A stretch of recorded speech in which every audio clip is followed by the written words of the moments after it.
নিজের অক্ষমতা কিন্তু সবাই মেনে নিতে পারে না, আর মেনে নিতে পারে না বলেই এই সমাজ থেকে অনেক দূরে, প্রিয়জনেদের থেকে অনেক দূরে চলে যেতে চায়।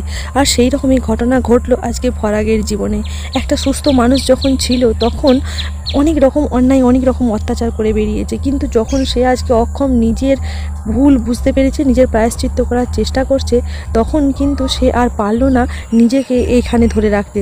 তাই সবার ভালোবাসা আর মায়া ত্যাগ করে সে চলে গেল অন্তরালে। কোথায় গেল কেউ জানে না, শুধু সাক্ষী থাকলো একটা চিঠি। ফিমুল স্কুল থেকে এসে দেখে তার স্বামী ঘরে নেই। তারপরে দেখে তার ওষুধপত্র নেই এবং তার যে সুটকেস ছিল সেই সুটকেসটাও নেই। এবং তারপরে যখন খোঁজাখুঁজি করে শাশুড়ি মাকে ডাকে, শাশুড়ি মা এসে বলে, না না, আমি তো জানি না, আমি তো তাকে খেতে টেতে দিয়ে সব কাজ সেরে আমি একটু ঘুমিয়ে গিয়েছিলাম। এবং এইসব কথা বলার পরে বলে, আমি ঘুম থেকে উঠে এসে কিন্তু তাকে আর দেখিনি। আমি ভেবেছি হয়তো বাগানে পায়চারি করছে, কিন্তু আমি তো অত ভালো করে লক্ষ্য রাখিনি। এইদিকে তা ফিমুল বলে, কই দেখি একবার, বাগানে থাকলে তো এতক্ষণে চলে আসতো, তাছাড়া একা একা অত দূরে যাওয়ার ক্ষমতাও তো তার নেই। তারপরে যখন সব কিছু দেখে শুনে এবং দুয়ে দুয়ে চার করে, তখন তারা বুঝতে পারে যে ফরাগ বাড়ি থেকে পালিয়ে গেছে। কারণ ফরাগ আজকে স্কুলে যাওয়ার সময় বারবার ফিমুলকে আটকাচ্ছিল, বলছিল তাকে ভালোবাসার কথা বলছিল, তারপরে তার গায়ে একটু টাচ করতে চাইলো। এই সব কিছু যখন মেলায়, দুয়ে দুয়ে চার করে, তখনই বুঝতে পারে যে ফরাগ পালিয়ে গেছে। তার এই যে অঙ্গহীনতা, তার যে এই কষ্ট, সে মেনে নিতে পারেনি। এইদিকে শাশুড়ি আর বউ দুজনে মিলে কাঁদতে থাকলে ফিমুল তাকে শক্ত হতে বলে, যে কোনো মূল্যে সে তার স্বামীকে ফিরিয়ে আনবে। তাকে প্রতিবারে হারিয়ে দিয়ে সে চলে যেতে পারে না। আর তার এত কষ্ট, এত ফাইট তো ফিমুল তার জন্যই করছে। সে কি করে তাকে ছেড়ে দিয়ে স্বার্থপরের মতো চলে যেতে পারে?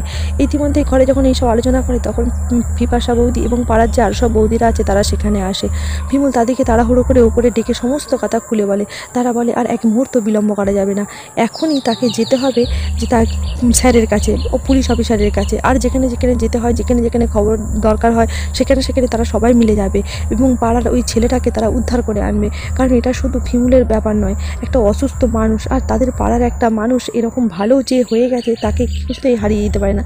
তাছাড়া ফিমুলের এখন হাজব্যান্ড, তারা এই নতুন সংসার শুরু করেছিল, এই অবস্থায় কী করে তাকে ছেড়ে দিয়ে চলে যেতে পারে? আর মানুষ সুস্থ হবে না বলে তো কোনো গ্যারেন্টি নেই, সুস্থ তো হতেও পারে। তারপর তারা তড়িঘড়ি করে এসিপি স্যারের উদ্দেশ্যে রওনা হয়। এসিপি স্যারের সেখানে যে এসিপি স্যারকে সব কথাই খুলে বলে এবং ফিমুল এত কষ্টে কাঁদতে থাকে, তখন এসিপি স্যার মনে মনে একটু ক্ষুণ্ণ হন। এসিপি স্যারের আজকে হাবভাব দেখে বোঝা যায় এসিপি স্যার খুব একটা সন্তুষ্ট নয়। তারপরে যখন ফিমুল তাকে তার সম্ভাব্য কথাগুলি বলতে থাকে, যে কী কী করতে পারে তার স্বামী, কারণ তার স্বামী মানসিক যে মেন্টাল স্ট্রেসে ছিল, সেই স্ট্রেস থেকে কী কী করতে পারে, যখনই বলতে যায় তখনই বলেন যে আপনি কি আপনার স্বামী যে চলে গেছে তার কি প্রমাণ আছে বা কী হতে পারে। তখন যখন চিঠির কথা বলে, তখন বলে যে আমার স্বামী একটা চিঠি লিখে রেখে গেছে, কিন্তু ফিমুল সেই চিঠিটিকে আনতে থানায় ভুলে যায় এবং সেইটির জন্য এসিপি স্যার তাকে কথা শোনাতে থাকেন। বলে, আপনি থানায় এসেছেন কোনো তথ্য প্রমাণ না নিয়ে, আপনাকে তো যথেষ্ট সেন্সিবল বলে মনে হয়, কিন্তু আপনি এইসব তথ্য প্রমাণ না নিয়ে থানায় এলেন কী করে?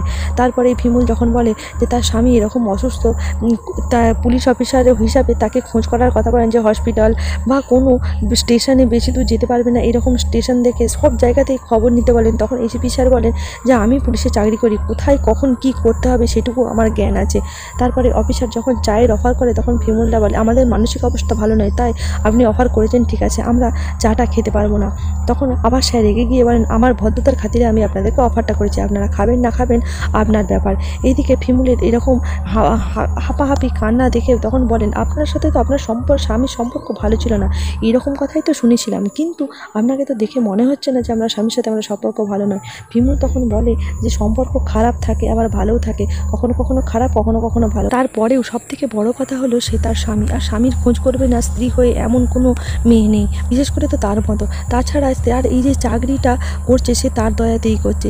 তাছাড়া আরও একটা কথা বলে যে দেখুন, আজকে কিন্তু অনেক রকমভাবে তাকে আটকানোর চেষ্টা করছিল, যখন সে অফিসে যায় স্কুলের উদ্দেশ্যে, তখন তাকে বিভিন্ন রকম করে আটকানোর চেষ্টা করছে, কিন্তু ফিমুল তখন এক ফোঁটাও বুঝতে পারেনি যে তার স্বামী এরকম কিছু করতে পারে, তাহলে তো স্কুলেই যেত না। এরকম যখনই বলে, তখনই অফিসার বলেন, আজকে আপনি স্কুলে যেতেন না, কাল পরশু কী করে আটকাতেন? যার এরকম নিচ মন, সে এরকম কাজ যে কোনো না যে কোনো দিনই করতে পারে। এসিপি স্যারের এরকম কথা শুনে ফিমুল প্রথমে হতভম্ব হয়, তারপরে বলে যে আপনার বন্ধুদের কাছ থেকে শোনা কথা তার মানে মিথ্যা, আপনার সাথে আপনার স্বামীর সম্পর্ক ভালো। আর এইরকমভাবেই শেষ হয় আজকের পর্বটি।